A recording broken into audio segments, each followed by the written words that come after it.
Hello, this is Stephen, the man with the hat, and today I've just arrived back home to check out my windy corners because it's been very windy while I've been away, and it makes a really nice change to find a receipt where I'm pretty much guaranteed to get a very good APG.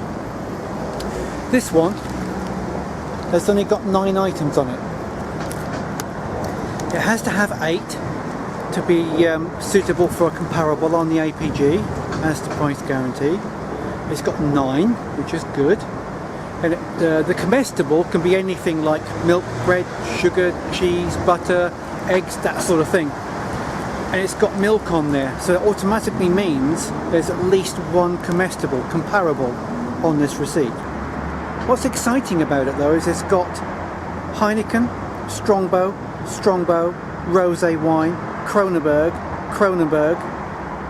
I might get a very good APG off this.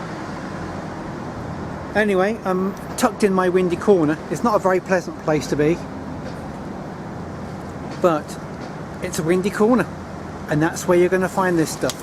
So I'm just going to carry on looking now, and I'll come back to you should I find anything else. Wish me luck. Oh, there's an Asda receipt, but I don't know how big it is.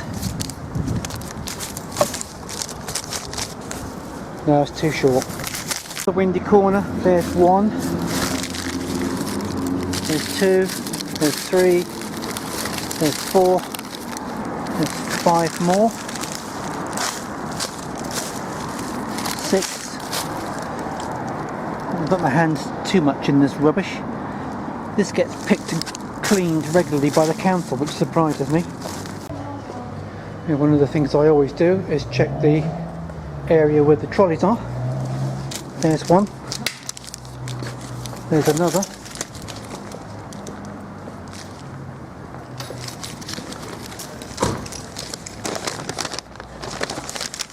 and there's another. Excellent.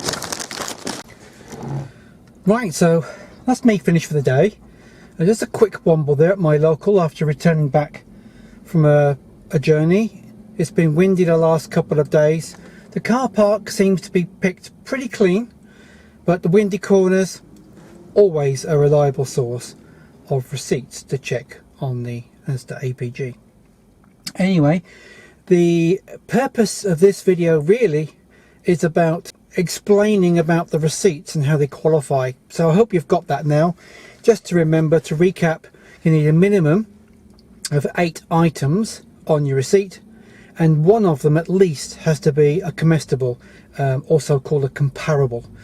Now, as long as there's one comparable on there, then you can do the APG on the entire receipt. And the example I showed you had lots of alcohol on, so I'm now going to go back with a great interest and just see if there's anything on there like a nice voucher. So, let's get going. Well, I've got home. These are the receipts I've got today. I've had to throw one away, a really long one, because the number is completely unreadable.